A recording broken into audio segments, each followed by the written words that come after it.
진실추적자 사건 반장 시작합니다. 자, 이슬람 무장 세력 탈레반 세상이 된 아프가니스탄. 거기서 들려오는 소식들 정말 우울한 뉴스들 뿐이죠. 특히 이 가니 대통령 점령 직전 가장 먼저 비행기에 올랐던, 그래서 아프간 국민들과 전 세계로부터 너 지금 어디 가니? 도망가니? 그렇게 비판받았던 바로 그 가니 대통령. 사흘 만에 다시 나타났습니다. 자, 오늘 영상을 띄웠는데요. 난 지금 아랍에미레이트에 있고 다시 돌아갈 것이다. 특히 자, 현금 뭉치 들고 튀었다는 그 보도에 대해서는 이렇게 직접 해명했습니다. دل من زور لپاره دیگه هرچی وشوه او حتی داستی بی بنیاده او کاسب تورونه ولگا وشول چه پیسه انتقال شویدی 글쎄요, 지금 와서 이렇게 해명해봤자 과연 누가 믿어줄까 싶습니다. 자, 오늘 준비한 사건 해시태그로 소개 올리죠. 자, 음주운전의 중앙선 침범, 그리고 역주행까지 결국 20대 오토바이 배달원을 치어 다리까지 절단케 만든 이 30대 운전자 실형 받았습니다. 그런데 징역 4년입니다. 자, 한 지적장애인 여성의 옷을 강제로 벗긴 채 이른바 벗방을 진행했던 한 BJ가 실형을 받았습니다. 이 여성, 이 BJ를 남자친구라고 믿고 있었습니다. 20년 전 초등학생 시절 성폭행을 당한 피해자에 대해 오늘 대법원이 손해배상을 인정했습니다. 이 손해배상 청구권의 소멸시효를 확 넓힌 겁니다. 자, 날씨는 확실히 선선해졌지만 오늘도 갑자기 소나기 내리는 곳 전국적으로 많다고 합니다. 특별한 일 없으시면 댁에서, 사무실에서, 식당에서, 미용실에서, 복덕방에서 저희와 함께 하시죠. 자, 준비되셨으면 대한민국과 전 세계 재외동포 가족 여러분의 시선을 모아서 출발합니다.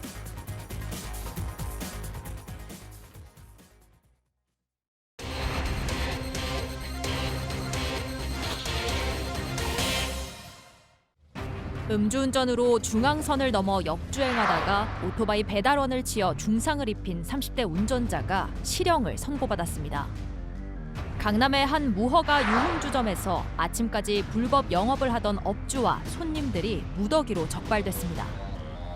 오늘의 주요 사건을 정리합니다. 자, 오늘도 변함없이 사건 반장 시작합니다. 사회부 송우영 기자, 백성문 변호사, 오윤성 순천향대 경찰행정학과 교수, 박지훈 변호사, 박준혜 수어 선생님 나오셨습니다. 안녕하세요. 네, 안녕하세요. 안녕하십니까?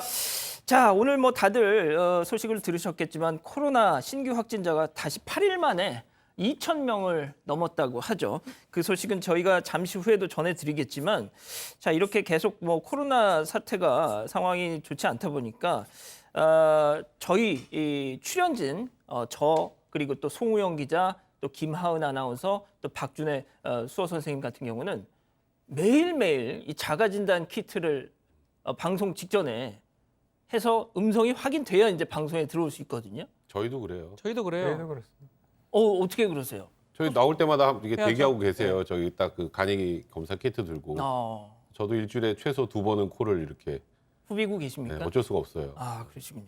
저희가 진짜 특히나 이 교수님, 변호사님들 손님이신데 어쩔 수 없다는 점 다시 한번 좀 양해 말씀드리고요. 알겠습니다. 아무튼 진짜 코로나 꼭 계속 좀 조심을 하셔야 될 것 같습니다. 자, 첫 번째 사건 바로 시작하겠습니다. 체크포인트 짚어보죠. 또 술이군요. 술을 너무 많이 마셔서 이게 지난해 11월 벌어졌던 사건인데 정리부터 좀 해볼까요? 네, 인천에서 30대 남성이 만취 상태로 운전을 하다가 중앙선을 넘어서 사고를 냈었습니다. 당시에 오토바이를 받아서 20대 피해자가 다리를 절단했는데요. 당시에 아무런 구호 조치를 하지 않고 그대로 도주했었습니다. 지난해 11월에 구속 기소가 됐는데 보석 신청을 해서 받아들여져서 지난 4월에 풀려나서 재판을 받아왔습니다. 자, 박 변호사님. 네. 정말 이 음주운전 사고로 끔찍한 일이 벌어졌습니다. 그렇죠. 이 배달업체에 소속된 이 배달원입니다. 동료들하고 회식한 뒤에다가 오토바이를 타고 귀가하다가 이런 사고를 당했는데요. 왼쪽 다리가 크게 다친 것 같아요. 절단을 했고요. 대장 일부도 절단했고 전치 8주 상해이긴 한데 이 본인 입장에서 요리사를 꿈꾸던 청년이었는데 아마 이 사람 좀 그런 게 쉽지 않을 상황이 돼버렸고 특히 이게 안타까워요. 이 코로나 때문에 식당을 폐업한 뒤에 배달원에 잠시 했던 거거든요. 아. 그래서 그런 사고가 났던 게 상당히 안타깝다. 이 말씀 드리겠습니다. 이 다리만 절단한 게 아니라 이게 또 신장에까지 무슨 좀 약간 데미지가 가서 신장 일부를 또 절제하는 일까지 있었다는데 23살입니다. 23살. 자, 백 변호사님. 그런데 이 피의자 그냥 뺑소니를 쳤다 이런 얘기가 있었잖아요. 네, 그 부분에 관련해서는 계속적으로 부인했습니다. 이게 쟁점이 왜 이게 문제가 되냐면 예를 들어서 친 상태로 계속 몰고 뭐 몇 킬로 정도 도주를 했으면은 명백하게 이제 도주의 고의가 인정이 될 텐데 한 150m 정도밖에 가지 않았단 말이죠. 근데 그러니까 지금 이 변호인 입장에서는 이 당시에 술을 너무 많이 마셔서 충돌 상황에 대한 인지가 별로 없었다. 그러니까 이거 술을 좀 많이 마셨다는 얘기를 이런 걸로 어쩔 수 없이 하게 된 것 같고요. 또 두 번째는 그 현장에 경찰관도 있었고 목격자가 20명 정도 있었는데 또 어떻게 도망가느냐. 그건 도망가려고 한 게 아니라 차량을 제때 멈추지 못한 것뿐이다. 이렇게 변론을 했습니다. 자, 저 말을 믿을 수가 있을까요, 교수님? 글쎄요. 지금 뭐 사고를 내고 난 뒤에 본인은 차를 옆에다 대려고 그러는데 우리가 통상 차 옆에 대는데 한 150m 갑니까? 그러니까요. 예, 그걸 도주라고 봐야 되겠죠. 예, 예. 그리고 이제 그것도 이제 쓴 그 자체가 차량 타이어가 고장이 나가지고 섰으니까 이거는 본인의 의지하고는 상관없이 차가 서진 것이고요. 그랬군요. 네. 그리고 이제 그 신고를 받고 출동한 그 경찰에 의해서 현행범으로 체포가 됐는데 본인이 이제 그 조사를 받는 당시에 뭐라고 얘기했냐면 난 술에 취해가지고 기억이 안 나요. 이제 보통 일반적으로 쓰는 그 얘기를 갖다 하고 있는데 그렇게 얘기하면서 또 뭐라고 그랬냐면 도주한 게 아니고 차량을 갓길에다가 세운 거다. 그건 무슨 말이냐면 말이 안 맞죠. 기억이 안 나는데 자기가 갓길에 차를 세운 것은 또 기억을 하니까 그것도 선별적 생각이 났네요. 또. 선택적 기억을 하고 있다. 이렇게 봤을 때는 본인이 뭐 자기의 행동을 방어하려고 하는 것 같이 보입니다. 자, 그럼 재판부는 어떻게 판단했습니까? 지금 말한 것처럼 이 특가법상의 도주 차량이 사고를 낸 다음에 일부러 도망갔을 때 성립하는 범죄입니다. 도망간 거에 대해서 인식이 있었냐? 거리가 짧았기 때문에 이런 주장을 했던 것 같아요. 그렇지만 법원에서는 블랙박스나 이 영상들을 봤을 때는 피고인 또 언행도 중요합니다. 지금 말한 것처럼 사고를 명백하게 알면서 현장에서 이탈, 도주죠. 도주한 사실이 인정되고 도주 혐의가 인정되면 특가법상의 도주 차량죄가 성립할 수가 있습니다. 그렇게 법원은 인정을 했습니다. 그러니까 저도 자료를 좀 봤더니 사고가 난 딱 그 순간 욕설을 했다는 겁니다. 그렇죠. 안다는 거죠. 망했다 뭐 이런 뜻의 욕설. 네. 예, 그러니까 그거를 사고가 났다는 걸 본인이 알았다는 거죠. 알았다는 거잖아요. 알았다는데 갔으면 그게 도주가 되는 거고요. 예. 모르고 갔다고 하면 모르겠지만 그렇기 때문에 150m밖에 안 갔기 때문에 이런 주장을 한 것 같아요. 지금 말한 것처럼 타이어가 고장났기 때문에 그 법에 못 간 거예요. 실제로 고장나지 않았으면 더 갔을 가능성도 있는 거고요. 그렇죠. 도주죄가 성립하는 거죠. 예. 자, 그런데 여기서 진짜 중요한 거. 네. 근데 이럴 줄 알았어요, 내가 진짜. 한 번이 아니었잖아요, 이게. 맞습니다. 전력이 3차례나 있었습니다. 어. 이 사고 당시에는 혈중 알코올 농도가 0.171%였었는데요. 만취 상태였고 면허 취소 상태였는데 조사를 해보니까 그동안 음주운전 전력이 3차례나 있었던 겁니다. 이게 걸려서 처벌받은 전력만 3번 있었다는 거고요. 재판부도 음주운전으로 3차례나 처벌받은 전력이 있음에도 또다시 이런 범행을 저질렀다고 질타를 했습니다. 백 변호사님. 백 네. 변호사님이 맨날 하시는 말씀 있잖아요. 이게 세 번 음주 걸렸다 치면 이번이 4번째네요. 네. 그러면은 그 앞에 안 걸렸던 거 포함하면 거의 이거에 한 뭐 수십 배 이상은 보통 통상 되는 경우가 많죠. 이게 한 번 하다가 안 걸리니까 또 하고 안 걸리다 또 하고 하다 걸리는 거거든요. 그러니까 지금 이 사람은 뭐 상습적으로 음주운전을 해왔을 가능성이 굉장히 높은 상황이고 재판부도 그 부분을 질책을 했습니다. 아니 3차례 음주운전 전력이 있음에도 불구하고 또 음주운전했고 피해자 나이 23살입니다. 피해자 나이 23살인데 다리 한쪽을 절단해야 되고 또 신장 한쪽까지 절제해야 되는 수술을 받아서 정상 생활이 힘든 정도의 아주 중한 피해가 발생을 했다. 하지만 피해자와 합의했다는 점은 어느 정도 고려한 것 같아요. 그래서 일단 검찰은 이 정도면 사실상 사망 사건이랑 동일하게 봐야 된다 해서 징역 9년을 부형했지만 재판부는 징역 4년을 선고했습니다. 자, 9년 구형에 4년 선고. 일단 합의가 가장 결정적인 게 아니었나 싶은데 이 정도면 돈을 뭐 엄청 많이 줬나 보죠? 그건 뭐 저희가 정확하게 어떻게 합의했는지는 알 수 없습니다만 이런 사고에서 사실 피해자와의 합의는 양형에서 가장 중요한 요소가 될 수밖에 없고요. 그리고 또 이 사건이 징역 4년이 선고된 건 검찰이 9년을 구형했음에도 4년이 선고된 가장 주요한 이유는 그래도 사람이 사망하지 않았기 때문입니다. 그건 죄명 자체가 다르기 때문인데 이제 검찰 입장에서는 이 정도면 사람이 사실상 사망한 사건에 준해서 중하게 처벌해야 되는 게 아니냐라는 취지로 검찰이 9년을 구형했던 거고요. 재판부로 말씀드렸던 것처럼 그래도 이 양형 기준에 따르면 사람이 사망하지 않았다라는 부분, 피해자와 합의했다는 부분을 고려해서 징역 4년을 선고한 것 같습니다. 박 변호사님, 네. 그런데 지금 우리 가족 여러분들이 아무리 합의를 했다고 해도 그리고 이게 음주운전은 말이죠. 이게 이 사람 벌써 4번째 지금 걸린 거고. 그렇죠. 당장 이 피해자와는 합의를 했을지언정 뭔가 이건 진짜 사회 정의를 구현하는 차원에서라도 네. 보다 더 엄한 처벌이 필요하지 않았느냐 지금 이렇게 얘기하고 계시거든요. 그렇죠. 뭐 검찰 구형량에 비해서는 좀 적게 이제 선고가 된 부분이 있습니다. 아마 양형 기준이나 이런 것들을 고려해서 선고를 했던 걸로 보이지만 음주 운전의 어떤 2번째, 3번째 이런 부분을 더 좀 법정에서 이렇게 재판부에서 고려를 했다 그러면 좀 더 많은 형이 나왔을 가능성이 있습니다. 뭐 그럼에도 불구하고 이제 양형 요소 중에 합의가 됐던 요소 이것을 뭐 좀 크게 봤던 걸로 보이고요. 뭐 그런 것들이 고려돼서 징역 4년이 지금 선고된 것으로 추측이 됩니다. 하하 참. 예, 알겠습니다. 첫 번째 사건 이렇게 정리하고요. 두 번째 사건 체크 포인트 짚어보죠. 옥상으로 올라간 손님들. 자, 손님들은 왜 옥상으로 올라갔을까요? 단속을 피해서 올라간 겁니다. 술 몰래 손님들? 술을 마시다가 예. 원래 술을 마시다가 옥상으로 올라간 건데요. 이게 어제 아침에 서울 서초구에서 있었던 일입니다. 이 옥상은 서울 서초구의 한 건물 옥상인데요. 지금 영상에 나오고 있는데 그제 옥상 위에 아침이네요. 예. 네, 소개해 주시죠. 네네. 이건 어제 아침의 모습인데요. 아, 그런가요? 예. 이게 경찰이 적발을 하러 오니까 이제 옥상으로 올라가서 숨은 겁니다. 마치 이게 무슨 불이 났을 때 헬기 구조를 기다리는 모습 같아 보이기도 하는데 그게 아니라 도망가서 올라간 거였습니다. 경찰이 영업하는 술집에 있다고 신고를 받고 해서 출동을 하니까 책장을 옮기고 벽을 당기니까 저 옥상으로 가는 비밀 통로가 나왔다고 합니다. 그래서 몰래 저기 있었던 건데 이곳에 여성 종업원들과 손님들이 같이 숨어 있다가 적발됐습니다. 아, 이 사진 많이들 보셨을 거예요. 우리 가족 여러분들도. 앞서 쪼그리고 앉아 있는 사진 다시 한 번만 좀 보여주실 수 있나요? 예. 진짜 저 사진 저희가 일단 블러를 쳤는데 블러를 치지 않은 사진을 보면 정말 그냥 이 구석에 쪼그리고 앉아가지고요. 맞습니다. 정말 얼마나 참 어처구니가 없든지 그 모습이.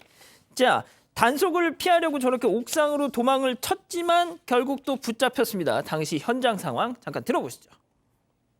이쪽으로 내려오세요. 어차피 확인 다 됐어요. 위에서 사진 찍었기 때문에 다 나와요. 나오세요. 조심히 들어가야 돼요. 조심해서. 조심히 내려오세요, 이쪽으로. 비 이렇게 맞으면서까지 할 필요 없는데 그래. 다 나오세요.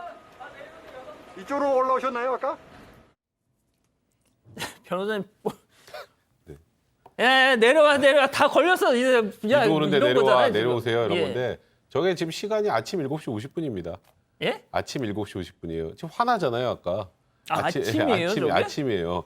근데 이 서울 서초구에서 바 같은 곳에서 뭐 불법으로 영업을 한다 이런 첩보가 입수돼가지고 그동안에 뭔가 저쪽에서 영업한다는 그런 그 내용들 첩보들이 많아서 좀 주시하던 곳이었다고 해요. 근데 저녁에는 불이 꺼져 있어서 별로 문제가 없나 보다 했는데 이제 아침에 이제 단속을 하니까 이제 문제가 된 거죠. 아까 말씀하셨던 것처럼 저기 있었던 손님 여성 종업원이 저렇게 지금 벽장문을 여니까 옥상으로 올라간 길이 나오고 저기 숨어 있었던 건데 근데 경찰이 바보가 아니에요. 예. 영업장에 딱 갔는데 사람 숫자는 몇 안 되는데 술잔이 너무 많아.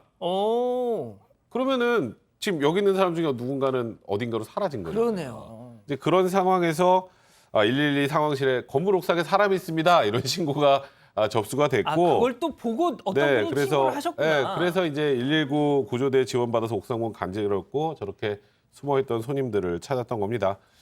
안 들키려고 저 구석구석에 이렇게 숨어 있었는데 전날 또 비까지 왔는데 어차피 사진 다 찍혔어요. 예. 비도 맞지 말고 내려오세요라고 하면서 적발이 된 겁니다.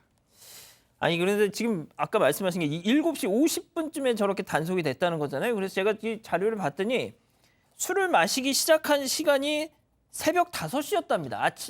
교수님, 저렇게까지 해서 술을 먹어야 됩니까? 진짜 인간적으로? 그러니까 새벽 5시에 아마 처음 먹지는 않았을 것 같고요. 그 이전에 먹고 이제 자리를 이동한 것 같은데 지금 이제 뭐 이미 코로나 사태 때문에 저렇게 오랫동안 술을 갖다 못 먹게 돼 있지 않습니까? 예.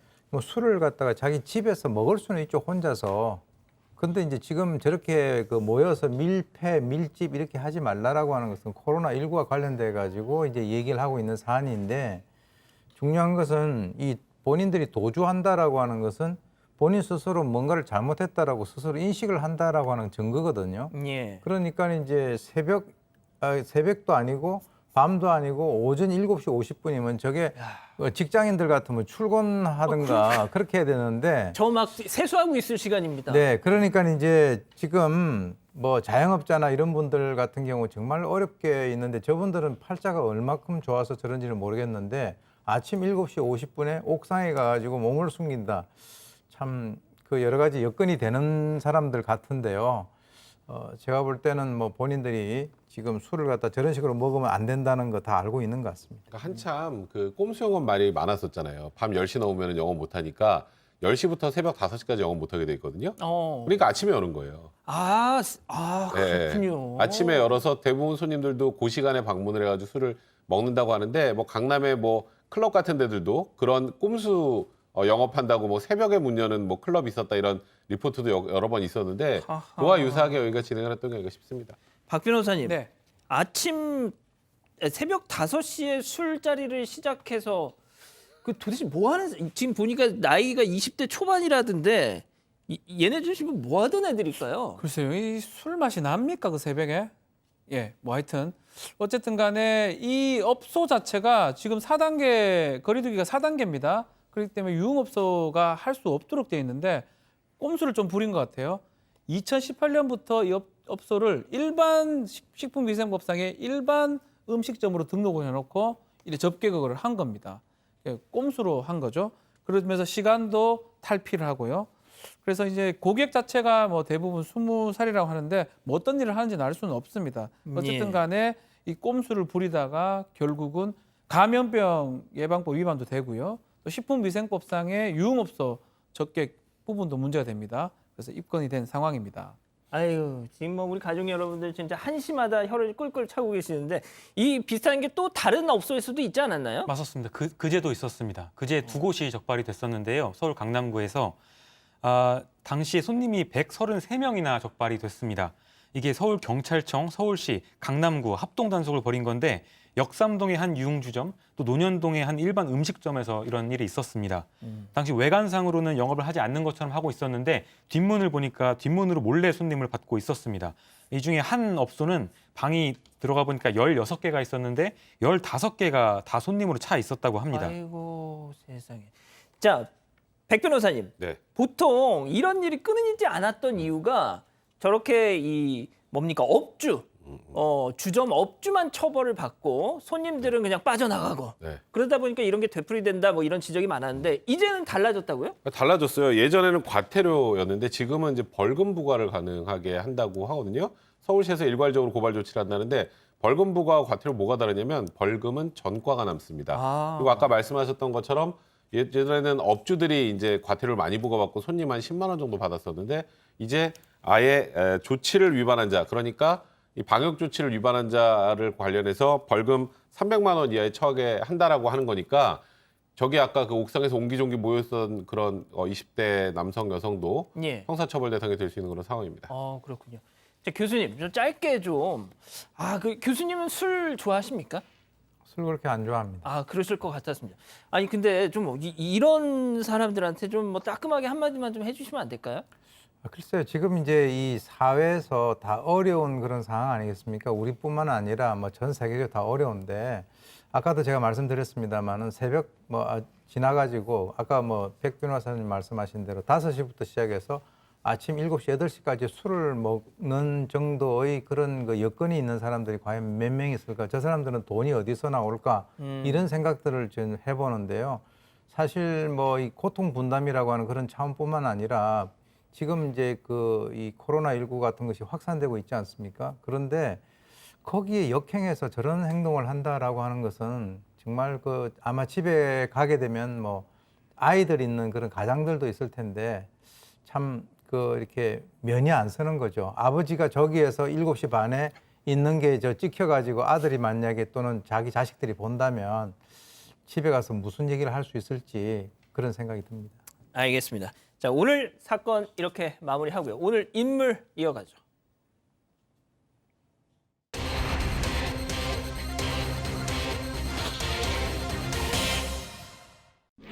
인터넷 방송에서 지적장애인 여성을 성추행한 진행자가 실형을 선고받았습니다.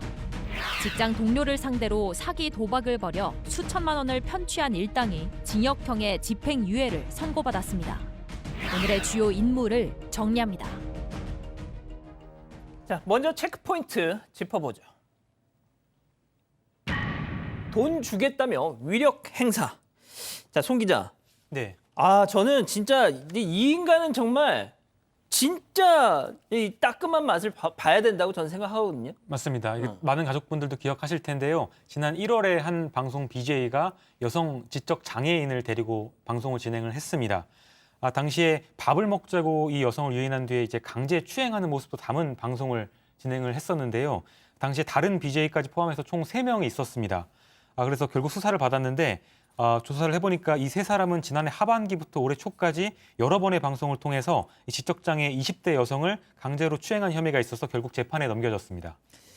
자, 이게 말이죠. 다시 한번 정리를 해드릴게요. 지적 장애가 있는 여성입니다.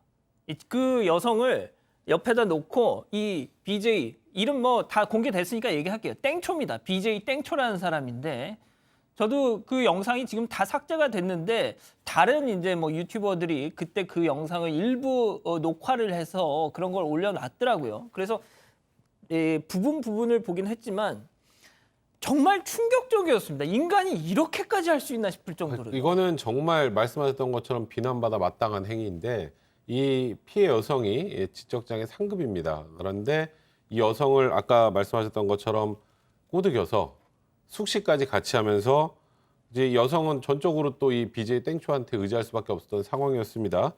그리고 이 여성 이용해서 어쨌건 뭐 별풍선을 받고 그래서 돈을 벌었잖아요. 당연히 한 푼도 여성에게 나눠주지 않았습니다.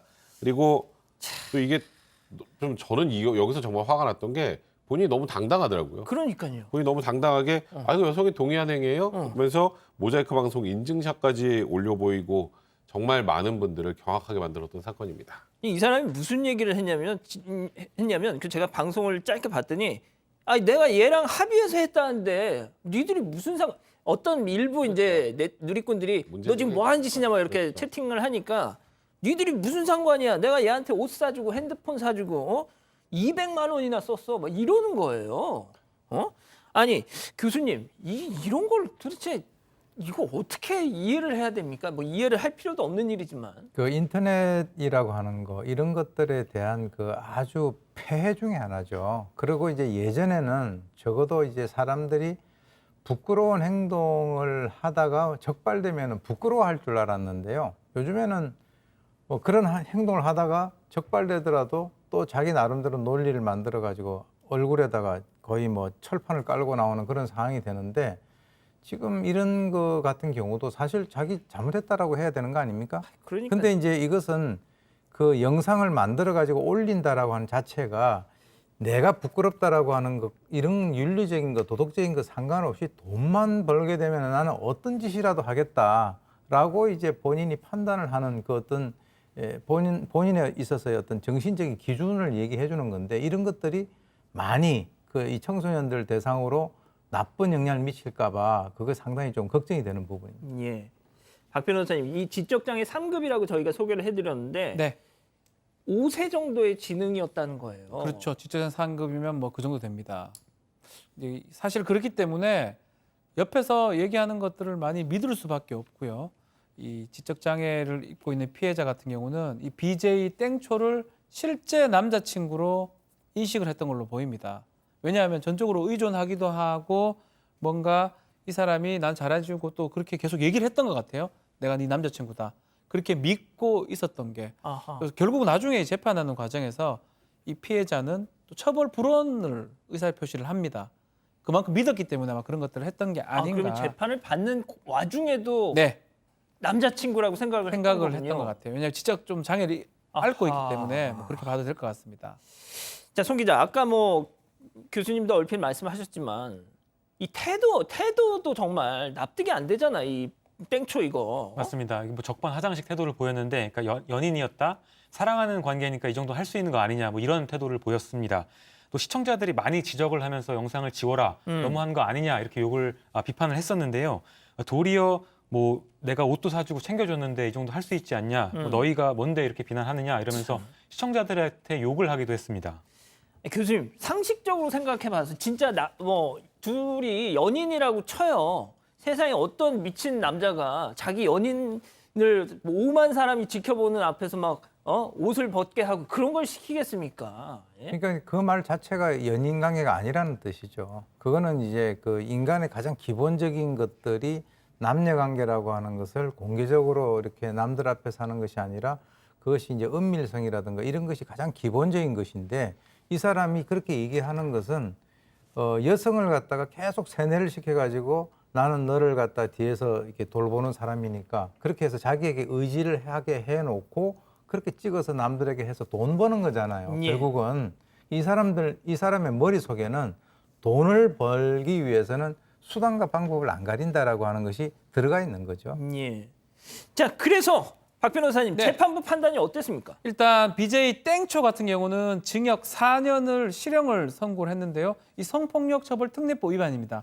장애인에 대해서 위력에 의한 간음죄를 저질렀다고 보고 또 남들 강제 추행할 때 이때는 지켜보기도 하고 촬영을 거부하니까 위력을 해서 간음을 해서 상당히 재질이 불량하기 때문에 징역 4년을 선고하면서 40시간의 성폭력 치료 프로그램 이수 명령까지 내렸고요. 나머지 공범에 해당하는 B씨 여성하고 남성도 같은 혐의이기도 한데 장애인을 상대로 범행을 했던 것을 고려하면 죄책이 무거우면 아마 합의가 됐던 걸로 보입니다. 그런 것들 고려해서 각각 징역 2년 6개월에 집행유예 4년을 선고를 했습니다. 백 변호사님, 그런데 보통 저희가 이런 사건 반장에서 이런 내용을 전해드릴 때 가장 좀 화가 났던 부분이 보통 이런 피해자가 처벌 불원, 처벌을 원하지 않으면 형량이 확 깎이거나 뭐 이런 경우가 많아서 막 제가 막 네. 화도 내고 그랬는데 이번에 그랬는데도 4년이 나왔어요. 이건 인정 안 해준 거예요. 어. 처벌불원 의사의 하자가 있다고 생각한 거죠, 재판부도.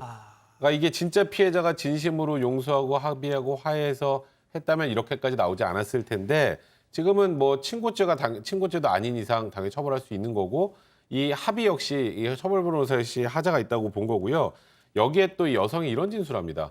나는 남자친구라고 해도 다른 사람이 보는 데서 이렇게 하는 거는 싫었다라고 진술을 했어요. 그럼 그건 이 의사에 반해서 했다는 건 명백하게 보여주는 그러네. 거잖아요. 그러니까 이 연인 관계에 동의를 얻어서 했다는 그런 주장조차 저보다 받아들이지 않았던 거고 이 모든 걸 종합해 봤을 때 아까 조금 전에 오 교수님 말씀하셨던 것은 진짜 연인 아니잖아.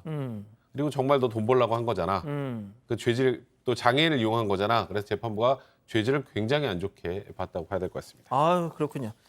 간만에 또 좀 속 시원한 판결이었습니다. 첫 번째 인물 이렇게 정리하고요. 두 번째 인물 체크포인트 짚어보죠. 직장 동료에게 사기 도박. 이건 또 우리 이 박지민 변호사님 하실 말씀이 많을 것 같은데, 자 일단 송 기자 어떤 내용이죠? 네, 이번 사건은 그 직장 동료까지 끌어들여서 사기를 치려고 했던 타짜 일당에 대한 얘기입니다. 그러니까 사기 도박을 하려다가 이제 걸린 사건인데요. 지난해 1월 경기 화성시에서 있었던 일인데 이 섰다라는 화투를 쳤는데 이게 표시목 화투라는 게 있다고 합니다. 그러니까 화투에 패가 뭔지를 특수 렌즈를 끼면 서로 알 수 있는 거라고 합니다. 그러니까 화투에다가 표시를 해놓고 일반적으로 보면 모르지만 특수 렌즈를 끼고 보면은 그 패를 알아볼 수 있다는 겁니다. 그러니까 상대방이 들고 있는 패가 뭔지를 이 렌즈만 있으면 다 알 수 있다는 건데요. 패를 아니까 이제 이길 수밖에 없었고요. 결국에는 덜미를 잡혀서 결국 재판에 넘겨졌습니다. 네. 그러니까 이제 영화 타짜 생각하시면 쉬울 것 같아요. 그런데 그 섰다를 했다고 하는데 솔직히 저는 이제 잘 몰라서 박 변호사님 섰다가 뭡니까? 섰다가 일단은 하투 게임의 일종인데요. 2장을 받고요. 이 하투에 이제 뭐 1월 솔부터 해가지고 10까지 10번 풍입니다. 이 숫자들이 정해져 있어요. 어머님 보고 계시죠? 어머님 섰다는 할 줄 모릅니다. 아, 그러시군요. 섰다는 제가 이제 변호사 하면서 이제 사건을 접하다 보니까 그래서 1, 2, 3, 4 있는데 그 두 장을 받아서 그 두 장의 조합에 따라서 이 족보라고 해요. 이 순서가 매겨져 있습니다. 같은 장이 나오면 땡이라고 표현하거든요. 높고요. 그래서 그 족보에 따라서 언제까지 설명해 주시는 아니 그 거예요? 정도까지는 설명하겠습니다. 이제 문제가 이제 뭐가 문제냐면 음. 지금 우리 송 기자가 살짝 설명을 했는데 뒤에 표식을 해놔요. 표식을 해놓으면 다 알 수가 있어요. 저 사람 1, 2 갖고 있구나. 저 사람 3, 4 갖고 있구나. 그런 식으로 두 명이 한 명을 속인 겁니다. 약간 특수한 그렇죠. 페인트 같은 걸로 그거 팔아요, 그것도. 네. 그것도 만들 수도 있고요. 아하. 그래서 이제 그거를 통해서 사기 도박을 지금 했던 거고요. 하루에 이제 아마 처음에는 좀 져줘요. 살짝 져주다가 마지막에 큰 돈이 걸릴 때 그럴 때 싹 이겨버립니다. 아하. 하루에 한 990만 원씩 사기 도박을 해서 총 3차례에 걸쳐서 4,150만 원을 편취를 했고 이 A, B, C 사기 혐의로 입건된 사건입니다. 와, 이 4,150만 원이면 이건 액수가 장난이 아닌데 그것도 이 직장 동료를 상대로 말이죠. 이거는 좀 너무 진짜 황당한데요. 재질이 좀 뭐 사실은 이 타짜 같은 경우를 보게 되면은 뭐 이렇게 그 소위 꾼들끼리 얘기를 하지 않습니까? 근데 이게 직장 동료를 대상으로 하는데 이 직장 동료 이 피해자가 가질 수 있는 조건이 2개가 있어요. 첫째는 뭐냐면 약간 그 사행성이 있어야 돼요. 아무리 직장 동료라고 하더라도 뭐 그 별로 관심을 가지지 않으면 그렇게 할 수가 없죠. 두 번째는 물주가 돼야 되죠. 돈이 좀 있어야죠. 돈이 없는 사람 100번 해봐야 저게 뭐 어떻게 하겠습니까? 그러니까 이제 그 2개를 가지고 아주 계획적으로 이루어졌다라고 하는데 제가 볼 때는 뭐 이렇게 표현하면 어떤지 모르겠습니다만은 이 군인들이 야간 전투할 때 자기들은 야간 투시경 쓰고 예. 그리고 상대는 완전히 그냥 그 새까만 데다 갖다 놓고 전투하는 거하고 똑같으니까 그러네요, 진짜. 예, 그렇게 된 거죠. 그렇군요. 자, 하지만 백 변호사님 이게 보통 좀 그래도 좀 어느 정도 잃어주는 맛도 있고 해야 이제 상대가 속지 않을 텐데 계속 따기만 하니까 세상에 5천여만 원을 이렇게 따면은 이거 의심하지 않겠습니까? 이거? 특히 섰다라는 도박은 예. 다른 사람 패를 알면 끝입니다. 나보다 높으면 죽으면 되고 나보다 낮으면 베팅해서 먹으면 되는 거니까. 좀 아시는군요. 잘 알죠, 저도. 근데 이 사이 도박이라는 건 말 그대로 우연성에 의해서 결과가 좌우되는 걸 도박이라고 합니다. 그래서 그런 걸 하는 경우 이제 누가 이길지 모를 때 화투를 치다 걸리면 도박죄가 되는데 이건 상대방을 깜깜하게 만들었고 나만 다 보고 치는 거잖아요. 그렇죠. 그러니까 이건 도박죄가 아니라 사기죄가 되는 거예요. 죄명 자체가 달라집니다. 그러네요. 근데 이제 이 피해자 입장에서도 이게 3번을 쳐봤는데 어떻게 내가 따지를 못해요. 그러니까 내가 높으면 다 죽고 내가 낮으면 항상 지고 그러니까 이상한 겁니다. 아하. 그래서 이거는 뭔가 있다. 있다. 그래서 변호사 자문까지 다 받아서 어떻게 증거를 확보해야 된다. 이제 그 상황에서 이제 뭐 영상 촬영도 하고 전부 다 이제 증거를 확보한 거예요. 그럼 이제 걸렸잖아요. 걸렸으니까 이제 아까 이 화투의 뒤에 있는 표시가 되어 있는 걸 뭐로 보느냐? 일반 눈으로 안 보이고 칼 렌즈를 따로 껴야 되는데 그 렌즈 빼서 먹으려다가 잡히고 그 과정에서 이제 몸싸움이 있었는데 그래서 아마도 그 가해자들이 이 피해자들의 증거 확보 과정에서 내가 맞았다. 그래서 그 소위 이 피해자들 역시 공동 상해로 기소가 되고 나머지는 사기죄, 사기 미수죄로 기소가 된 겁니다. 예, 영화 타짜의 그 명대사를 좀 빌리자면 딱 저렇게 증거를 확보하려던 순간 내가 빙다리 핫바지로 보이냐 하면서 딱 그 증거를 채취하려고 딱 했을 것 같은데 네. 예, 어떻게 됐어요 그래서? 네, 모두 재판부? 유죄가 선고되긴 했습니다. 사기 혐의가 인정은 된 겁니다. 각각 징역 6개월에 집행유예 2년을 선고받았는데 재판부는 직장 동료를 상대로 사기 도박을 벌여서 돈을 편취했으니까 비난 가능성이 크다. 그리고 인정된 피해액만 4천만 원이 넘는다. 이렇게 판시했습니다.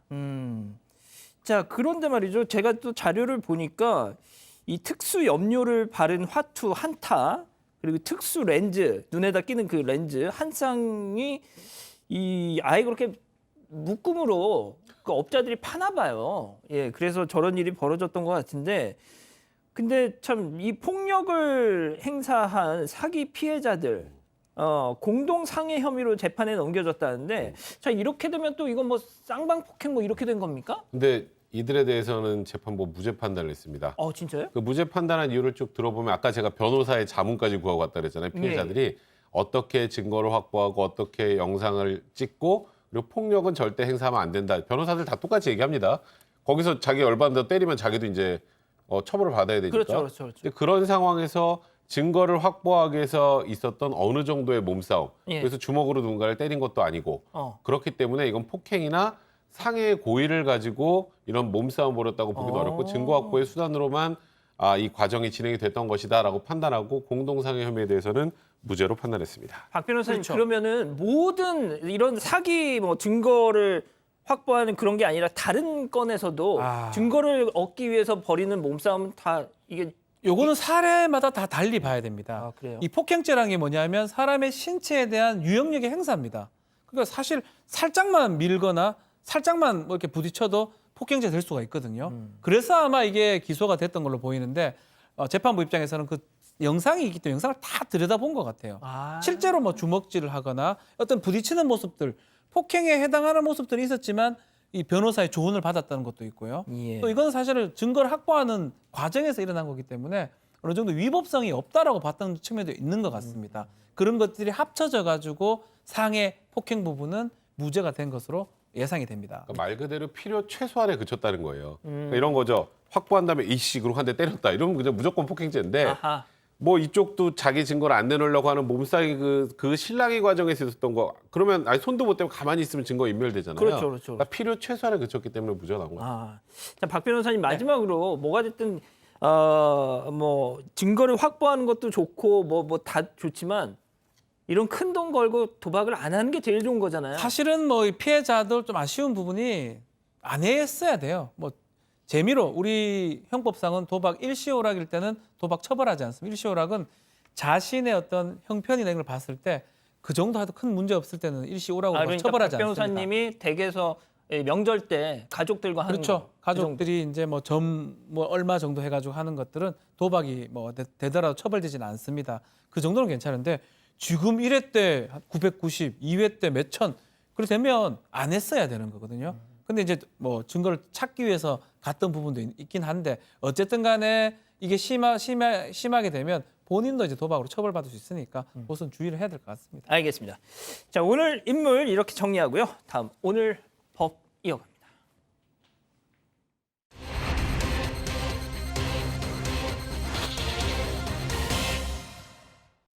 약 20년 전 성폭행을 당한 피해자가 언제까지 손해배상을 요구할 수 있는지에 대한 대법원의 판단이 나왔습니다. 성형수술을 받던 고 권대희 씨를 과다출혈로 숨지게 한 혐의를 받는 의사들에 대한 1심 선고 공판이 조금 전 열렸습니다. 오늘의 주요 판결을 알아봅니다.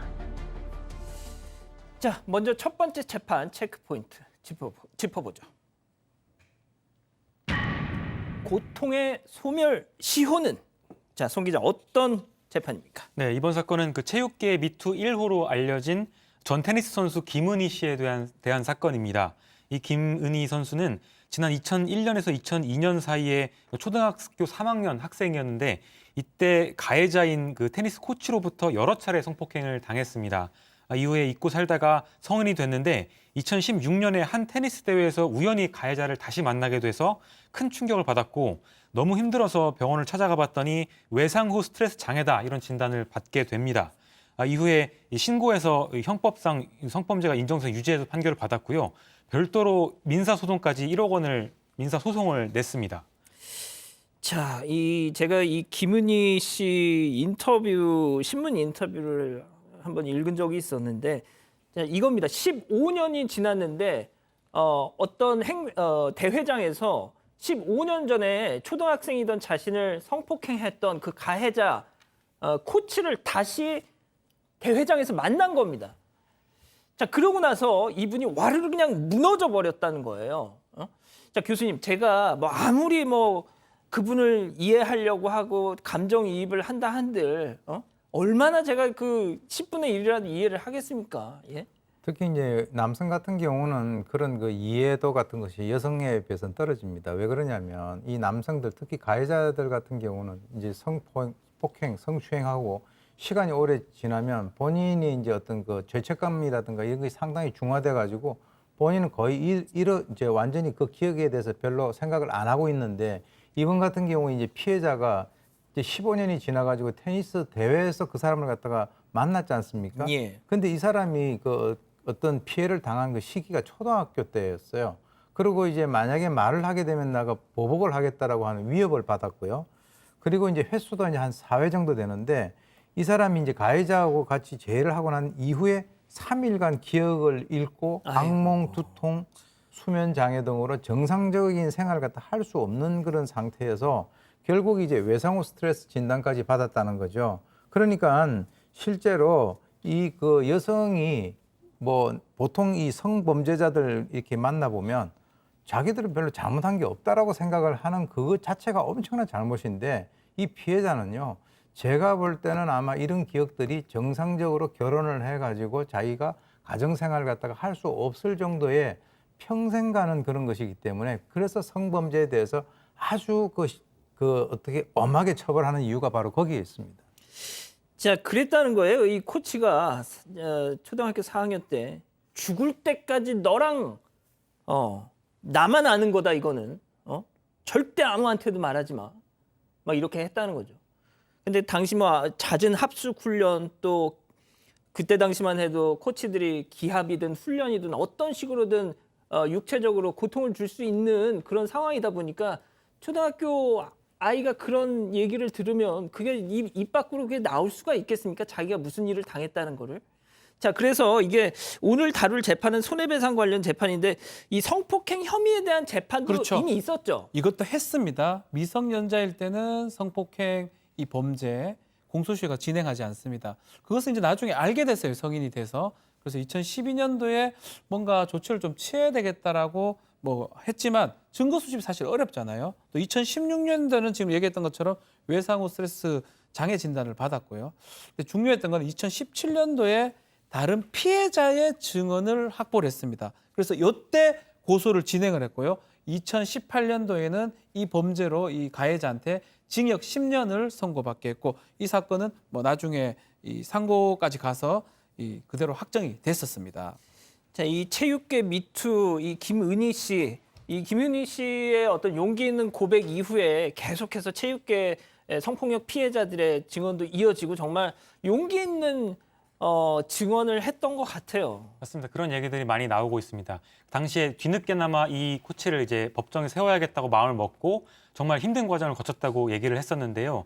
그러니까 당시 목격자들, 당시 증언을 해줄 사람들을 많이 찾아다녔는데 그게 쉽지 않았다고 얘기를 했습니다. 당시 김은희 씨가 한 얘기를 직접 전달을 해드리면요. 10명이면 10명 모두 안 된다고 말했습니다. 저 또한 안 된다고 생각을 했습니다. 기소도 안 되고 기소되더라도 진다고 생각을 했습니다. 하지만 꼭 이겨서 저와 같은 피해를 겪고 있는 사람들에게 용기와 희망을 주면 좋겠다는 생각을 했습니다. 이렇게 얘기를 했습니다. 그랬군요. 자, 그럼 지금부터 손해배상 소송 얘기를 시작해 보죠. 자, 어떤 부분이 쟁점이 됐습니까? 가장 중요한 것은 소멸시효예요. 형사소송은 공소시효고요. 민사소송은 소멸시효. 채권은 일반적으로 10년의 뭐 소멸시효 갔는데 이 불법행위는 조금 다릅니다. 불법행위의 손해배상 청구권 자체는 이 손해를 안 날로부터 3년간 행사하지 않으면 소멸시효 완성되고요. 또 하나 더 있어요. 둘 중에 하나입니다. 어떤 불법행위가 있었는 날로부터 10년 자체가 지나가면 이 소멸시효가 완성이 됩니다. 이 두 가지가 좀 문제가 됐는데 안날로 기준으로 봤을 때는 손해 가해 안날로면 이 1심 판결이 2017년 10월을 기준으로 보면 2018년 6월 달에는 재판 제기할 때는 소멸시효 완성이 안 된 게 사실인데 이런 어떤 불법 행위가 있었던 날이 2002년도입니다. 그럼 10년이 지난 건 2012년이거든요. 그러네요. 그럼 당연히 17년이 지금 지난 상태라면 소멸시효가 완성된 게 아니냐.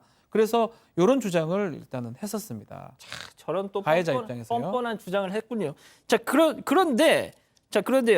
항소심 재판부의 판단은 어떻게 됐습니까? 일단 이게 항소심까지 온 이유가 1심에서 저 가해자 측이 재판에 출석을 안 해서 그냥 무변론으로 원고 승소 판결 나왔어요. 그러니까 이 소멸시효 문제가 항소심에서 처음 다뤄진 겁니다. 네, 그래서 이게 굉장히 중요해졌던 건데 이제 아까 박 변호사 말씀하셨던 것처럼 이 성폭행 사건은 2002년에 있었어요. 네네. 근데 그간의 이제 과거의 판례들의 태도를 비춰보면 이건 거의 소멸시효 완성한 사건입니다.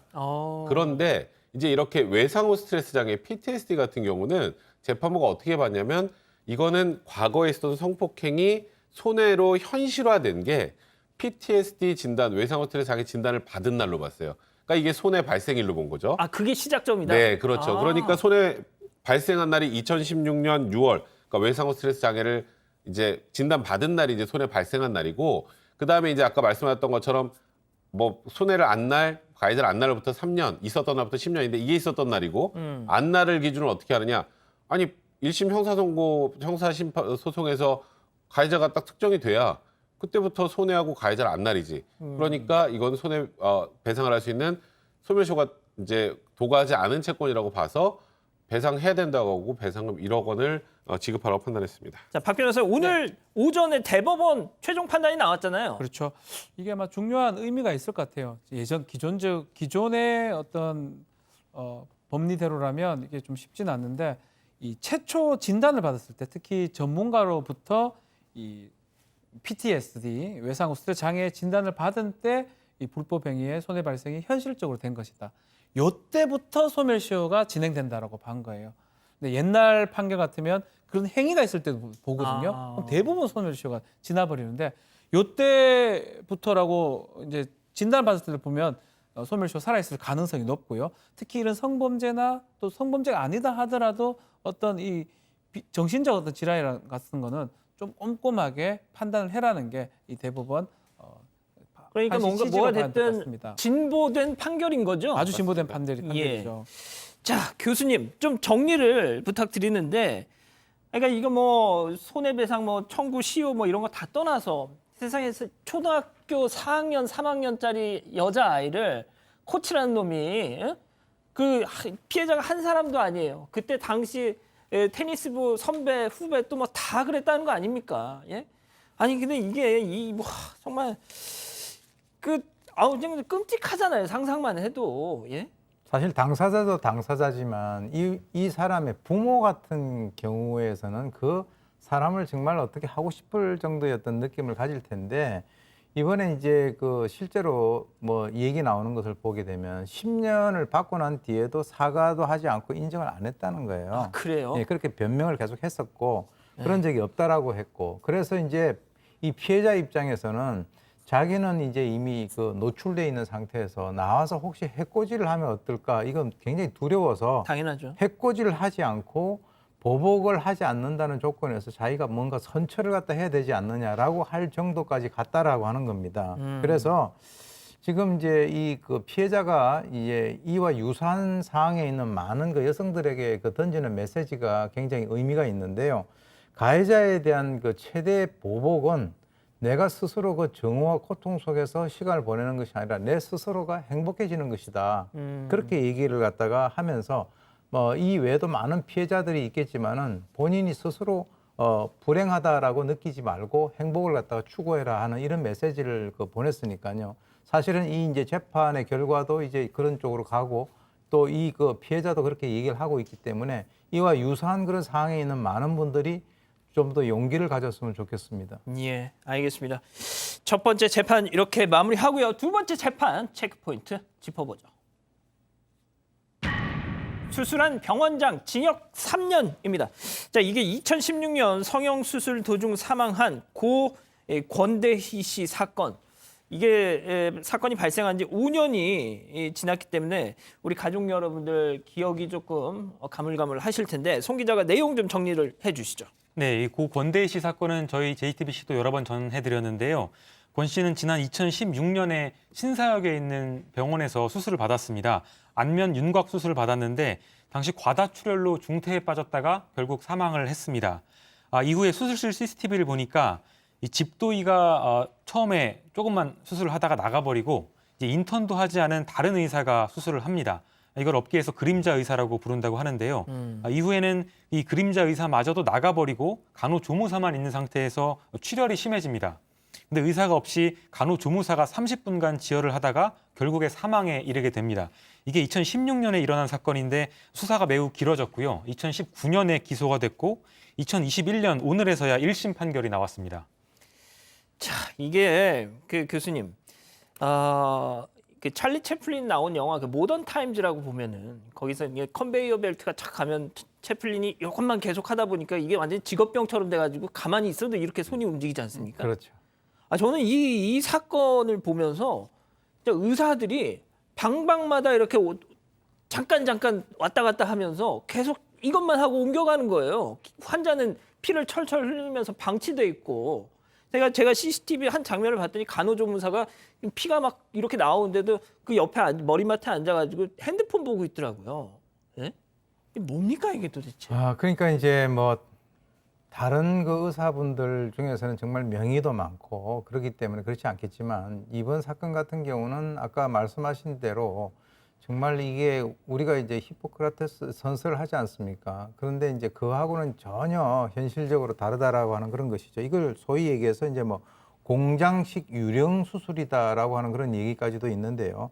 실제로 이제 영상을 통해 보게 된다면 이제 이 장 씨 같은 경우가 수술 3개를 동시에 했다는 거죠. 그래가지고 그 중에서도 이제 신입 의사에게는 네가 대리로 그냥 해라 이렇게 됐고요. 그리고 이제 이 집도의하고 마취과 의사하고 이 그림자 의사 이 사람들이 아까 말씀하신 대로 이제 돌아다니면서 계속 수술 갖다가 이제 컨베어 벨트식 같이 했는데 실제로 이제 CCTV 속에 이 수술실 실태 같은 걸 보게 되면 이 실제로 거기 있어야 되는 그 책임을 져야 되는 집도 의사 같은 경우 어떤 이유인지는 모르겠으나 오랜 시간 동안 이제 수술실을 비웠고 아까 말씀하신 대로 간호조무사가 지혈을 하는데 눈 화장도 하고 지금 핸드폰 하고 있어요. 네, 핸드폰 보고 그리고 이제 이런 것들을 갖다가 이제 보게 된다면 이 간호조무사가 수술 중에 바닥에 떨어져 있는 뭐 피도 대걸레로 닦고 그러니까 이 의사와 의료진을 믿고 자기 목숨을 거기다 맡긴 그 환자나 환자의 가족 같은 경우는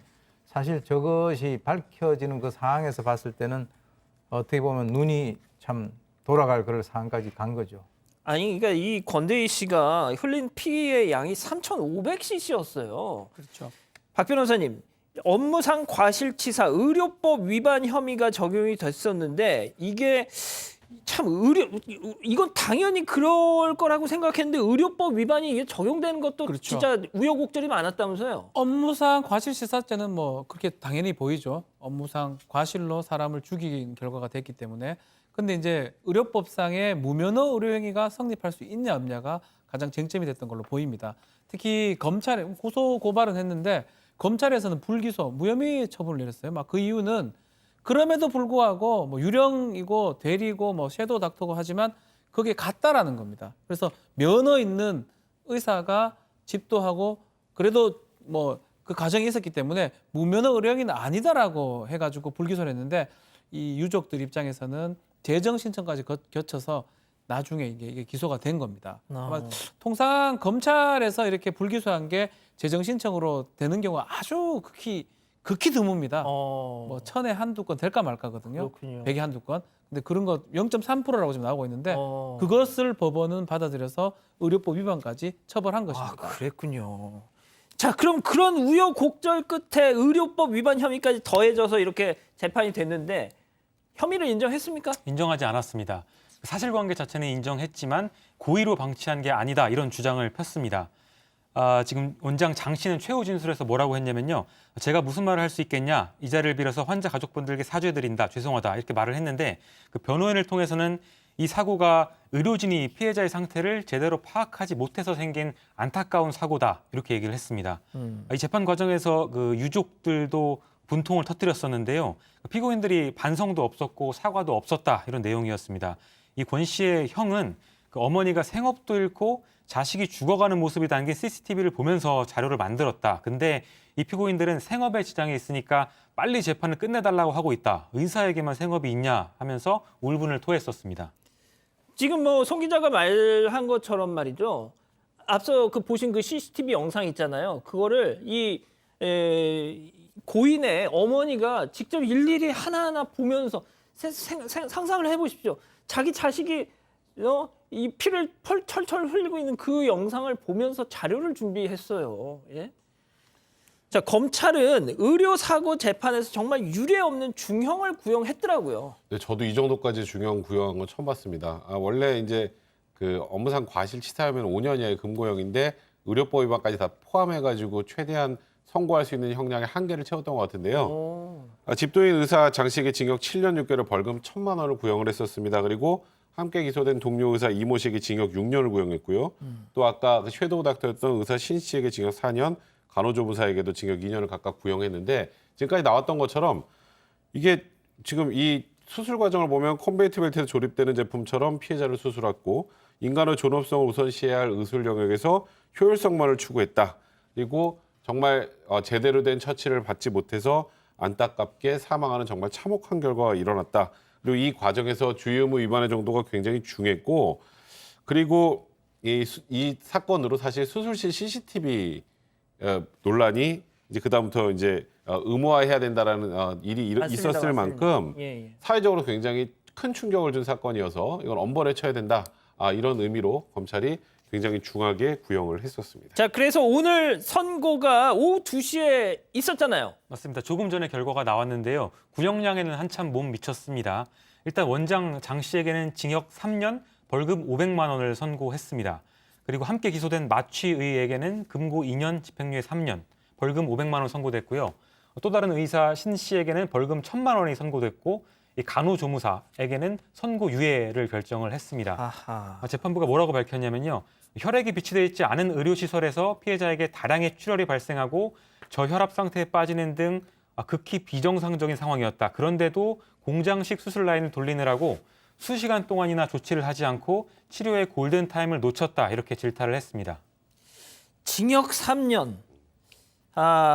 유족들은 상해치사 살인죄를 좀 적용하길 원했다는데 뭐가 됐든 글쎄 징역 3년 좀 어떻게 보십니까? 그러니까 일단 고의로 이런 일이 벌어졌다라고 일단 유족들은 판단해 주길 바랬던 것 같아요.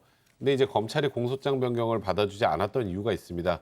그러니까 상해치사나 살인죄가 되려면 의사의 수술 행위가 고의로 누군가를 다치게 하는 행위가 되면 이제 상해죄가 되는데 사실 일부러 사람이 뭐 죽거나 다치게 하려고 할 의도가 있다라고 보기에는 좀 어렵죠. 그러니까 아무리 법리 구성을 하더라도 그건 좀 쉽지 않았던 것 같고 그러다 보니까 공소장 변경을 하지 않았고요. 뭐 아까 말씀드렸던 것처럼 검찰이 굉장히 중하게 구형을 하긴 했습니다만 실질적으로 피해자가 사망한 사건에서도 의료과실이 있는 경우 실형이 선고되는 경우도 그렇게 흔치는 않습니다. 그런 면에서는 징역 3년 물론 피해자 유족들 입장에서 본다면 너무나 턱없이 낮은 형량일지 모르겠습니다만 예. 지금 우리 이 법원의 판단의 예로 비춰본다면 징역 3년이 그렇게 낮은 형은 아니다 이렇게 설명을 드려야 될 것 같네요. 자, 박 변호사님. 지금 우리 가족 여러분들이 자, 징역 3년 오케이. 뭐 성에는 안 차지만 오케이. 자, 그러면 가장 궁금한 거 의사 면허 이거 어떻게 되느냐? 의사 면허가 아마 의료법 위반도 있고요. 업무상 과실치사이기 때문에 어느 정도 제약을 받을 겁니다. 특히 또 좀 실형이 좀 떨어졌거든요. 지금 장 씨 같은 경우는. 그래서 아마 이거는 뭐 법원에서 하는 건 아니고요. 뭐 보건복지부나 이렇게 행정 처분을 따로 내립니다. 예. 그래서 의사 면허에 대한 어떤 불이익은 분명히 있을 거고요. 다만 이제 업무상 과실치사하고 살인 뭐 이런 얘기를 했는데 법리적으로는 뭐 쉽진 않습니다. 그렇지만 앞으로 이제 유령 수술이나 이런 것들을 공장식 수술 막으려면 조금 법리를 조금 개발할 필요도 있다. 왜냐하면 치료 자체가 실패하면 이게 상해거든요. 상해인데 업무상 일이다 해서 위법성을 조각해 주는 게 우리 법리입니다. 또 살인죄는 또 상해죄는 미별적 고의가 인정된다면 고의를 인정시키거든요. 저래 돌아다니면서 딴짓하고 있으면 죽을 것을 충분히 인식할 수 있고 아니면 다칠 것을 충분히 인식할 수 있고 그래도 상관없다는 행동으로 볼 수도 있는 겁니다. 그래서 지금 당장은 좀 어렵겠지만 예. 법리의 어떤 개발도 필요하지 않을까 생각이 듭니다. 알겠습니다.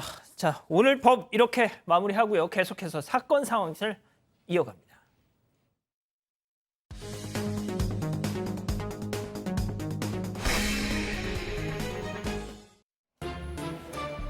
지금 이 시간 사건 상황실에 올라온 화제의 뉴스 전해드립니다. 마약과 술에 취해 교통사고를 낸 30대 운전자가 실형을 선고받았습니다. 지난 1월 19일 새벽 4시쯤 서울의 한 도로에서 승용차 한 대가 중앙선을 넘어 역주행을 하다 마주오던 택시를 들이받았습니다. 이 사고로 택시 운전자는 머리 등을 다쳐 병원으로 옮겨졌지만 이틀 만에 숨졌고 함께 타고 있던 동승자 역시 중상을 입었습니다. 운전자는 사고 당일 마약을 투약했고 혈중 알코올 농도가 면허 취소 수준을 넘는 상태였는데요. 유가족은 운전자에게 엄벌을 내려달라고 호소했고 법원은 운전자에게 징역 5년을 선고했습니다. 경북 구미의 한 개 사육장에서 수십 마리의 개들이 방치된 채 발견됐습니다. 녹슨 철망 안에 온통 오물로 뒤덮인 개들이 갇혀 있습니다. 한눈에 봐도 깨끗하지 않은 환경인데 한쪽 구석에서는 갓 새끼를 낳은 개가 젖을 먹이고 있습니다. 동물보호단체를 통해 발견된 이곳엔 수십 마리의 개들이 폭염 속에 방치돼 있었는데요. 구미시에 따르면 견주는 인근에 살고 있는 60대 여성으로 약 10년 전부터 이곳에 유기견들을 데려와 돌봤다고 합니다. 동물보호단체는 현재 견주가 개들의 소유권을 포기했다며 임시보호와 입양을 원하는 사람을 찾는 중이라고 전했습니다. 자, 유기견들을 모아서 보호해왔다. 하지만 동물보호단체에선 이건 학대다. 서로 좀 입장이 맞서고 있네요. 맞습니다. 이 60대 여성의 주장은 그렇습니다. 그러니까 안락사 될 것 같아서 잠시 보호한 것뿐이다. 이렇게 주장을 했는데요. 동물보호단체의 설명은 또 달랐습니다. 현장에 가보니까 개농장을 운영한 흔적이 곳곳에서 보였고 또 너무 비위생적인 공간들이었다. 이건 동물 학대다. 이렇게 얘기를 했습니다. 또 당시 가보니까 같은 품종의 개들이 암컷과 수컷으로 케이지별로 나눠서 들어가 있었는데 이거는 보통 번식을 시키려고 하는 행동이다. 그러니까 상업적으로 개농장을 할 때 이렇게 한 거다라고 주장을 했습니다. 일단 지금 구미시 설명은 그렇습니다. 동물보호단체와 협의해서 최대한 개들을 입양을 시키고 남은 개들도 여건이 되는 대로 최대한 옮길 수 있도록 노력하겠다. 이렇게 밝힌 상태입니다. 그렇군요. 자, 역주행 사고 얘기 한번 해보죠. 자, 마약, 거기다 술까지 마시고 정말 막 갈 때까지 갔군요. 진짜. 이 사건은 제가 봐도 좀 너무 심합니다. 이게 사고 당일날 마약 판매상에게 마약을 사서 투약을 했고 사고 나서 혈중 알코올 농도를 측정해보니까 0.101 정도니까 지금 0.08 이상의 면허 취소죠. 예. 면허 취소 수치를 훨씬 상회했고요. 거기다가 택시 운전기사는 정말 상상도 못하는 상황에서 역주행해서 과속해오는 차량을 들이받을 수밖에 없는 상황에 대해 사망을 했고 동승자가 큰 부상을 입은 상황인데 일단 지금 뭐 택시기사 유가족들 엄벌 호소해 왔던 것을 넘어서서 이제 원래 우리가 이제 그 과실로 사람을 사망하게 하면 이제 업무상 과실치사죄 그리고 교통사고면 교통사고 처리특례법상 업무상 과실치사죄가 인정이 됐으나 음주가 면허 취소 수치 이상 또는 마약이나 약물 등을 했을 경우에는 특가법상 위험운전치사상죄로 해서 소위 윤창호법으로 굉장히 중하게 처벌할 수 있는데 저는 좀 이해가 안 되는 게 징역 5년이 선고됐다는 거. 그 부분은 제가 좀 이해가 좀 어렵습니다. 자, 박 변호사님, 네. 지금 뭐 백 변호사님 말씀하셨지만 앞서 우리가 맨 처음에 다뤘던 그 오토바이 운전자 다리 절단, 그 음주운전의 역주행, 중앙선 침범 뭐 해가지고 아무튼 다리 절단 합의를 했는데도 4년. 그렇죠. 이 경우는 지금 목숨을 잃었는데 마약 술 했는데 5년이에요. 일단은 저도 좀 그렇거든요. 일단은 특가법상 위험운전치사죄 무기 또는 3년 이상입니다. 거기다가 마약류 관리법 위반도 포함이 돼요. 그렇다면 이거 기본적으로 형량이 조금 높게 계산이 돼야 되는데 징역 5년, 뭐 어떤 뭐 판결문이나 이런 것들을 정확하게 알 수 없기 때문에 어쨌든 간에 일어난 일 또 했던 행위에 비해서는 그 형이 그렇게 많다고 하기는 좀 어렵지 않나 이렇게 보입니다. 이해할 수가 없네요. 자, 다음 소식 이어서 전해주시죠. 동네 후배들을 시켜 금은방과 무인 인형 뽑기 방에서 돈을 훔쳐오게 한 일당이 경찰에 붙잡혔습니다. 지난 7월 10일 새벽 경기도의 한 금은방 앞 절도범들이 잠긴 문을 열고 안으로 들어가려고 합니다. 이곳을 포함해 금은방 4곳에서 절도를 시도한 이들, 경보음이 울리거나 지나가는 시민들에게 발각돼 미수에 그쳤습니다.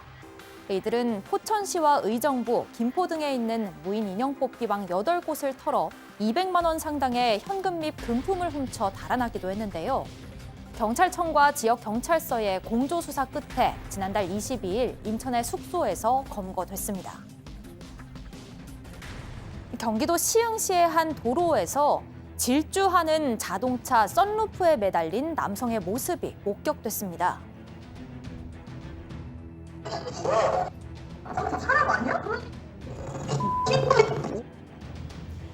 굉음을 내며 달리는 자동차 지붕에 매달려 있는 사람. 저러다 떨어지는 건 아닌지 아슬아슬한데요. 다행히 빨간색 신호에 걸려 멈췄을 때 썬루프를 통해 자동차 안으로 들어갔습니다. 닷새 전 경기도 시흥시의 한 도로에서 포착된 모습인데요. 빠르게 속도를 내다가 차가 휘청이기라도 했다면 끔찍한 사고로 이어질 수 있는 위험천만한 상황이었습니다. 이 영상 제보자는 사람이 떨어져서 자신이 밟거나 또 2차 사고라도 날까 봐 정말 아찔했다고 전했는데요. 나와 남을 위해서 이런 행위는 절대로 해서는 안 되겠죠. 지금까지 사건 상황실이었습니다. 야, 진짜 백 변호사님 저거 혹시 유튜버 아닐까요, 저거? 유튜브를 저렇게 목숨까지 저 거의 목숨 걸고 하는 수준인데요. 뭐 러시아에 그 비슷한 사람 있었잖아요. 그러니까 자기 여자친구. 저도 이해가 되지 않는데 얼마 전에 이거와 유사한 사건 하나 있었죠. 울산에서 그 해수욕장에서 우통 벗고 근데 그 그건 차에 천천히 뒤에 갔어요. 그러니까 그건 양반이라고 제가 그 얘기하려고 그랬던 건데 이 사건은 지금 아까 이 사건이요. 이거는 그냥 천천히 갔는데 보기가 볼성사 나온 거니까 그렇죠. 좀 문제였는데 이것과 그리고 아까 조금 전에 봤던 우리 선루프에 매달려서 갔던 그 차 사건은 동일합니다. 이제 운전자는 이제 같이 동승한 사람이 떨어지지 않도록 문을 정확하게 여닫는 등 필요한 조치를 해야 한다 이런 규정이 있는데 그 규정에 위반하는 걸로 과태료 부과하는 정도의 수준인데요. 야, 저게 그냥 과태료 부과하고 끝낼 일인지 참 일단은 현재 법규상으로 그렇습니다. 자, 그리고 말이죠. 그 금은방. 이게 지금 검거된 피의자가 전부 8명이라고 하는데 지금 박 변호사님 각자 역할을 정해놓고 뭐 절도를 그렇죠. 저질렀다는데 이 좀 8명이 누가 가장 중한 처벌을 받을까요? 일단은 20대 남성 2명이 시켰어요. 너희들 절도해오라.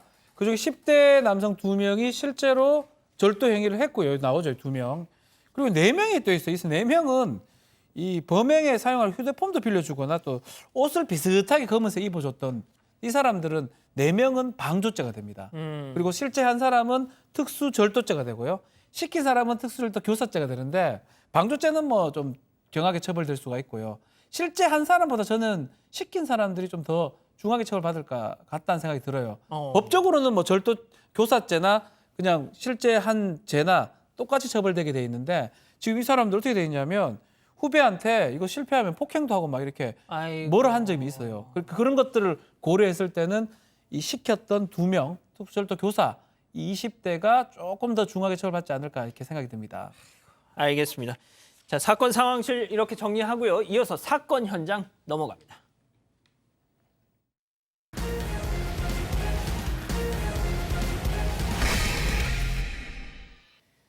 자, 사건 사고 속 생생한 현장 소식 전해드리는 사건 현장 시간. 오늘 찾아갈 첫 번째 현장 태국으로 가보시죠. 지금 저게 뭐 딱히 지금 위험한 상황 같은 건 안 보이는데. 네네, 레미콘 차량이 있고 오토바이가 또 달려가고 있는데요. 레미콘 차량이 속도를 늦추니까 오토바이도 따라서 속도를 늦추다가 그러겠죠. 멈춰 섰습니다. 근데 갑자기 레미콘이 후진하는 것 같습니다. 오토바이 운전자도 서 있다가 좀 당황한 듯 해 보이는데요. 발을 구르면서 같이 후진을 조금씩 해보고 있습니다. 오토바이는 후진이 안 돼요. 네, 발로 지금 뒤로 그렇죠. 밀고 있는데 보지 못한 것 같습니다. 계속 후진을 하고 있습니다. 한참 후진하다가 이렇게 들이받고 맙니다. 가까스로 지금 남성이 좀 왼쪽으로 넘어지면서 빠져나왔는데요. 가까스로 좀 깔리진 않았습니다. 사고 목격한 남성들이 달려와서 오토바이 운전자가 괜찮은지 확인하고 있습니다. 운전자가 지금 일어나는 거 보니까 크게 다치진 않은 걸로 그러네요. 보이는데요.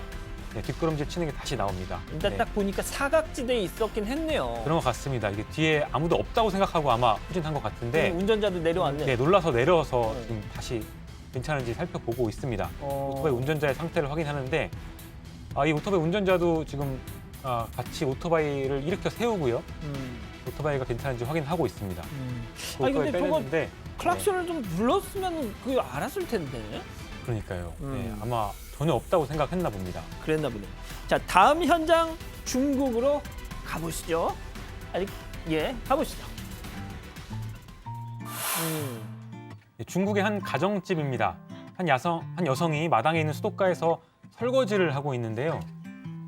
네, 옆에 있는 딸이 가까이 가서 뭐라고 말을 거는 순간에 천장이 갑자기 무너졌습니다. 깜짝이야. 천장에서 장작더미가 떨어졌는데 나무로 된 다락방이 무너지면서 그 위에 있던 장작들이 여성 머리 위로 떨어진 겁니다. 딸은 재빠르게 피했는데 여성은 피하지 못했습니다. 지금 등하고 하반신이 조금 끼어서 빠져나오지 못하고 있는데 깜짝 놀란 딸이 지금 여성에게 다가갑니다. 그리고 지금 조심스럽게 장작더미를 들어 올리는데요. 몸이 지금 올리니까 뛰었군요. 다행히도 여성이 저렇게 빠져나왔습니다. 지금 딸이 엄마를 구했네요. 맞습니다. 예, 이 여성은 다행히도 크게 다치진 않은 것 같아 보이는데요. 만약에 딸이 없이 혼자 있었으면 혼자 나올 수 없는 상황이 됐을 수도 있었을 것 같습니다. 엄마가 많이 걱정됐는지 딸이 엄마의 등에 붙은 먼지까지 저렇게 털어주고 있습니다. 저 여성은 다행히도 오른쪽 발에만 가벼운 상처를 입었다고 합니다. 그렇군요.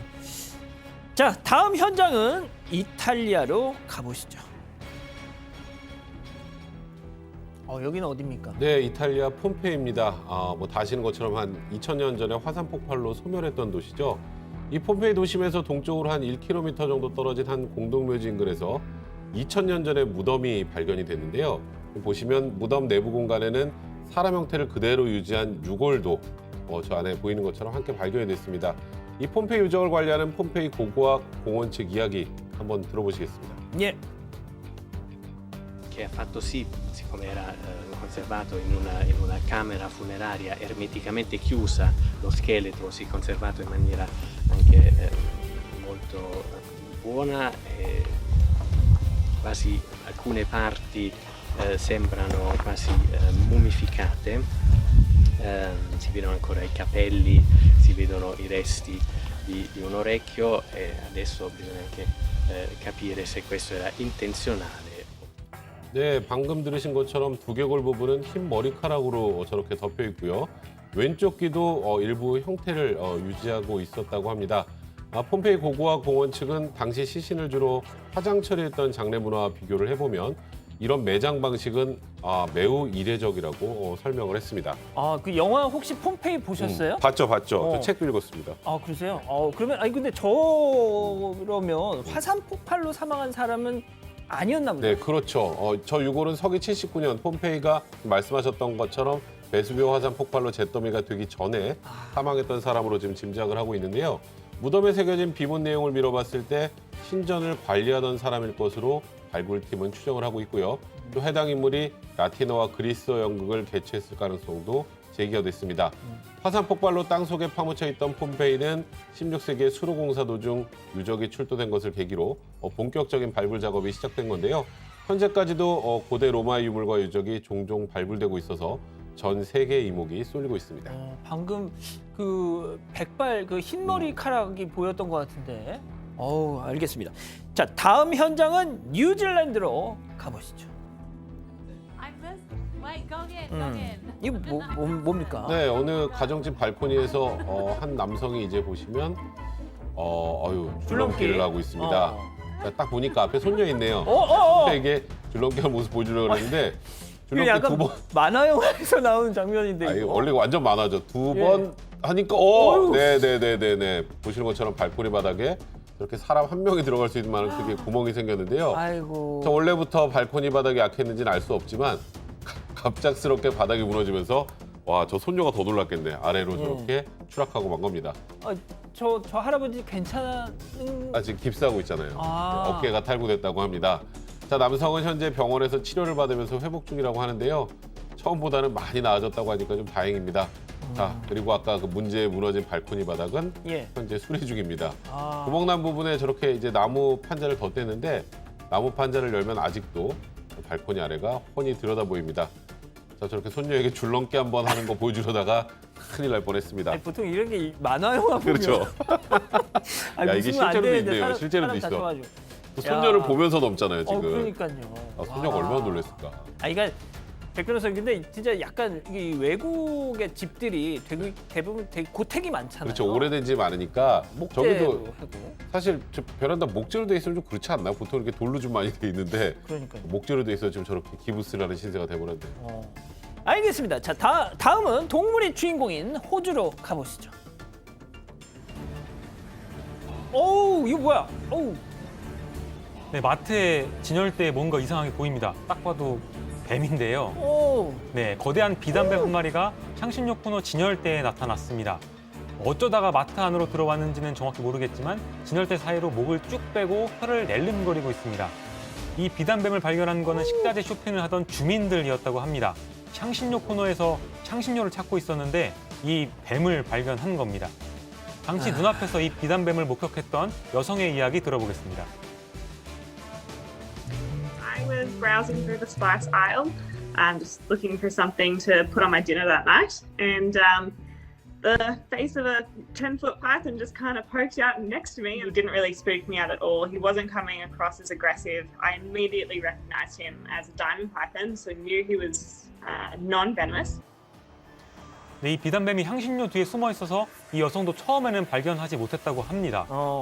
지금 곰 사장님이 그러시네요. 아줌마 여기 뱀 얼마예요? 뭐 이렇게 그랬을 거라고 마트여서. 네, 근데 저 여성이 아까 인터뷰해 보니까 뱀 이름까지 종류까지 알고 있는 걸 보니까 평범한 사람은 아닌 것 같습니다. 알고 보니까 뭐예요? 이게 그 자원봉사로 그동안 여러 차례 뱀을 잡아본 경험이 있던 여성이었다고 합니다. 아, 방금 그 여성이요? 네네, 그렇습니다. 그래서 뱀을 발견한 직후에 마트 직원들에게 알린 뒤에 집으로 돌아가서 구조할 장비를 가져왔다고 합니다. 세상에. 신속하고 침착하게 뱀을 구조한 다음에 야생으로 돌려보냈고 결국에는 아무도 다치지 않고 상황이 종료가 됐습니다. 구조 당시 상황이 어땠는지 한번 보겠습니다. He was really easy to catch. Diamond pythons often are. I pretty much just held the bag in front of him and gave him a tap on the tail, and he just slithered into the bag himself.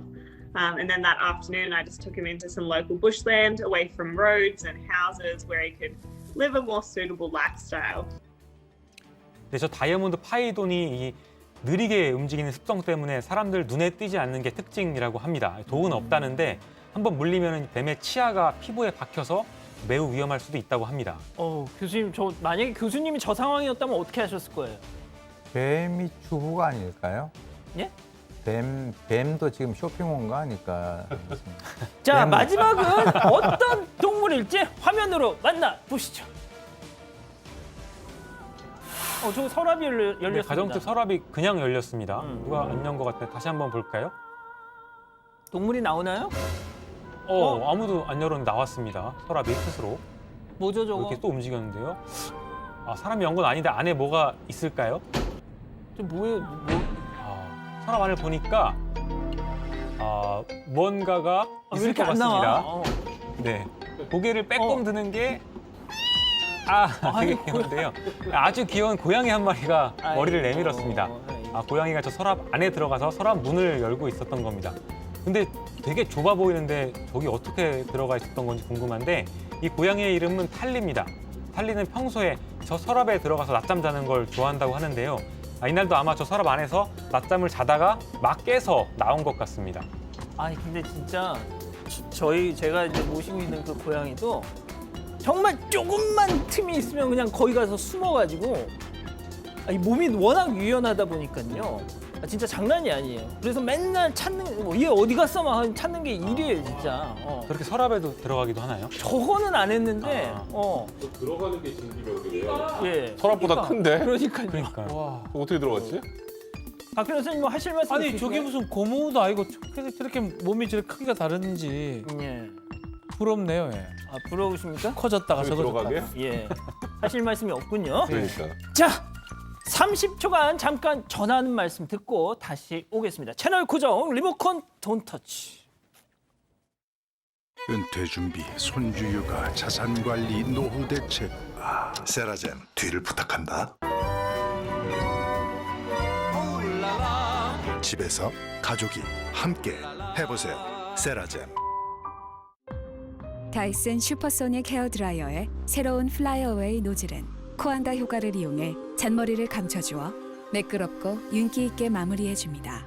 제품을 만든 사람들에게 구매하세요. 자, 오늘 본방에서 준비한 소식은 여기까지입니다. 곧바로 유튜브 전용 방송 사반 가족회의가 시작됩니다. 자, 국내는 물론 재외동포 교민 여러분의 무한한 사랑을 받고 있는 이 사반 가족회의. 유튜브 검색창에 사반 가족회의 입력하시면 창이 뜹니다. 거기로 오십시오. 저희는 먼저 가서 기다리고 있겠습니다. 자, 본 방송은 내일도 별이 3개 오후 3시에 다시 옵니다. 자나깨나 코로나 조심, 진짜 조심. 안녕히 계십시오.